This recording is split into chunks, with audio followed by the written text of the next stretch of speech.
Headline reads, Naples families felt blindsided by lengthy marijuana sentence. The Sanchez family feels misrepresented by their lawyer.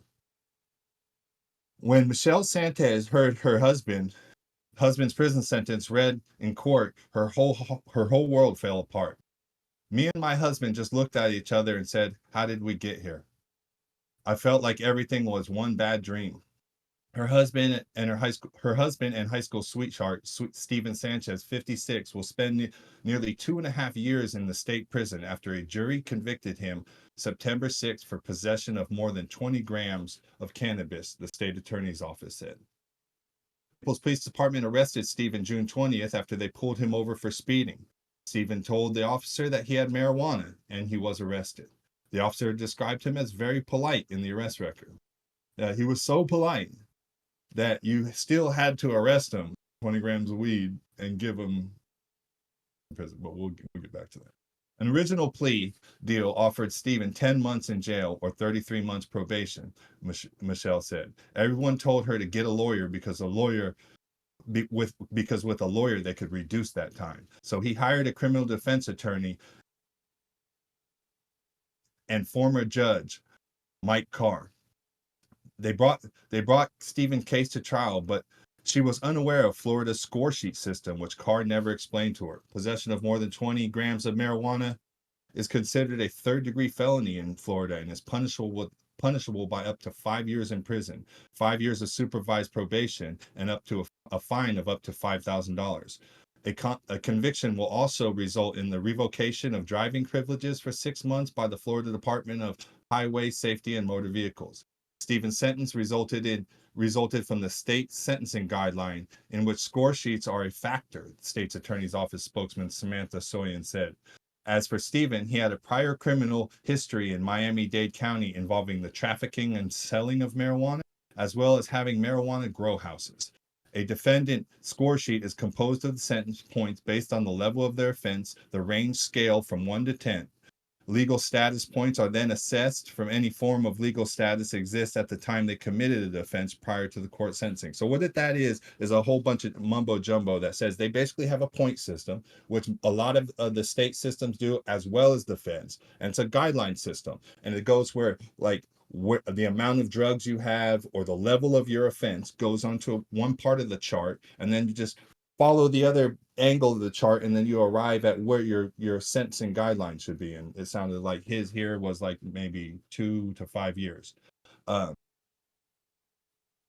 This is really an unfortunate situation. You got this guy Stephen who's driving down the highway. He got 20 grams of weed. He doesn't even have a half of a sandwich bag full of weed in the car. So definitely a personal use situation. And he gets pulled over, he gets arrested, he gets taken to jail, he has to bail out, he has to do all of these things, he has to go to court. People scare them into getting an attorney in this situation, which probably cost him another significant amount of money. I'm not really sure this was like necessary to get an attorney and go all the way to the box on. I feel like we could have maybe figured something out beforehand. But listen, I don't know the details of the case, but what I do know is that it's such a small amount of cannabis. This individual is going to spend the next few years in prison. He's going to be involved in the justice system, have probation, all these things based upon this. It's really sad that this continues to happen. This is in Florida. This is a legal state. You have Jungle Boys, you have cookie stores, you got all these operators that are operating legally and unharassed in Florida, yet you still have people going into their state prison system. We got to stop this dualism that we have going on here of where people are getting incarcerated right next to stores that are legally paying taxes to those same entities that are incarcerating people. This is Luke Scarmazzo at the High at 9 News, Wednesday, your neighborhood outlaw correspondent, kicking it back to my guys and my lovely lady, Mandy, for what you guys got to say on this. Give me some feedback on this. This is a crazy story right here. This Oh, in California, we finally, by initiative, made it a misdemeanor soaking wet. So this shit just doesn't get any traction, because if it's a misdemeanor, the most you're looking at is some county jail time. Okay? That's how we fixed here, because we just could not get the cops in California to stop. As long as it's a felony, they're going to stick it right up your ass. And that's what they do. They put a gun to your head. Say this is what you're going to get if you don't cop some kind of a plea. And if you're not willing to do that, they punish you heavily if you force them to take it to trial. And I know Luke and I went through the federal system, and they have these outrageous minimum mandatories. And when you're looking at, I mean, mine, relatively speaking, was light. It was only 60 months. Mm-hmm. You know, the next level is 120 months, and you can do 85%.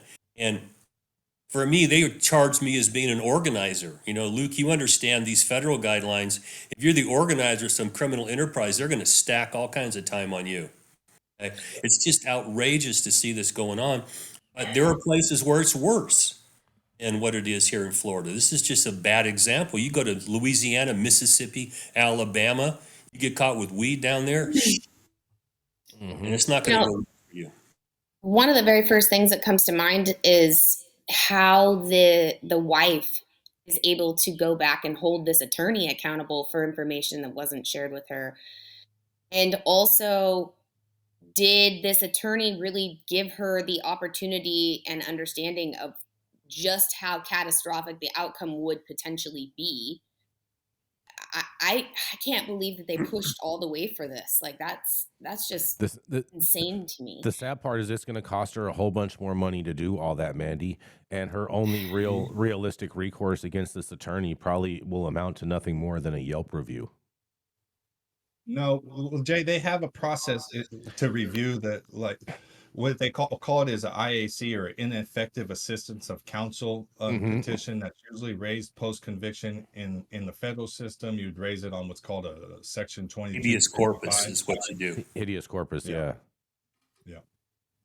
So Yeah. there Well, is some legal recourse. The bar is extremely high, though. But that's my point. That's my point, Luke. Is that even if she does do that, she's going to have to hire a new attorney to represent her, which she may not Yes. have the financial wherewithal to be able to handle. Yes, if she's not able to do it herself, which That's most people can't. 99% Yeah, exactly. Americans aren't. Yeah, and it's not extremely difficult, but it does take a little It's bit of very training. cumbersome. It's very Yeah, cumbersome, and you have to know what you're doing.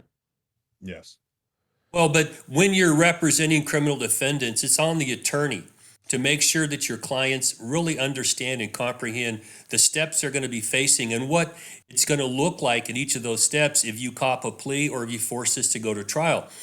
And I spend a lot of time trying to educate people. And sometimes it's very frustrating because they're fucking knuckleheads and don't want to listen. But you still have to put in writing to them these major steps so you can defend yourself, because an ineffective assistance of counsel can get you in trouble with the bar. So the attorneys should be covering their ass by saying, we talked about this today. This is your questions. These are my answers. And then protect yourself as you go forward, because the studies have shown that people under stress don't remember shit you tell them. Okay? That doesn't excuse bad lawyering, but you need to cover your ass and make sure your clients are educated.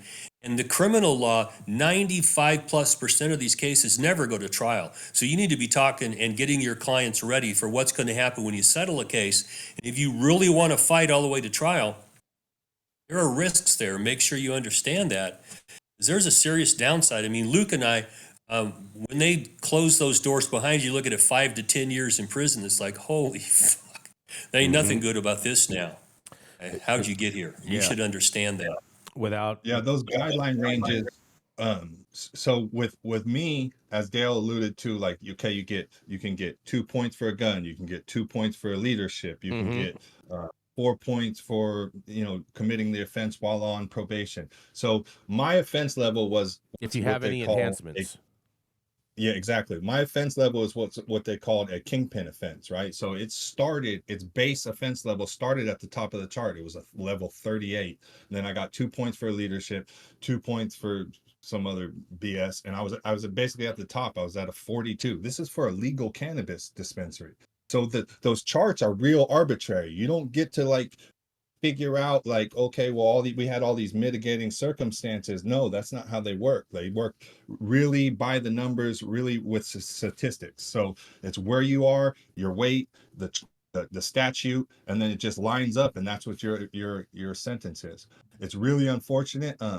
I don't really see there being a lot of legal room on this case, particularly. Like I said, I don't really know all the details, what the lawyer conversations are, but listen, I mean, he went to trial and you got 2.5 years. That does suck, but like when we go to when you go to trial in the feds, you get what's called a trial penalty. And basically, I was offered 10 years prior to going to the trial. I ended up getting 22 years in trial. So if you go to trial, the feds do not say, "Oh, okay, well, Yep. you went to trial, but you still like were an all right guy. You're only selling medical marijuana. We're only going to give you a little bit of time." They go, "Okay, oh, you wanted to challenge us?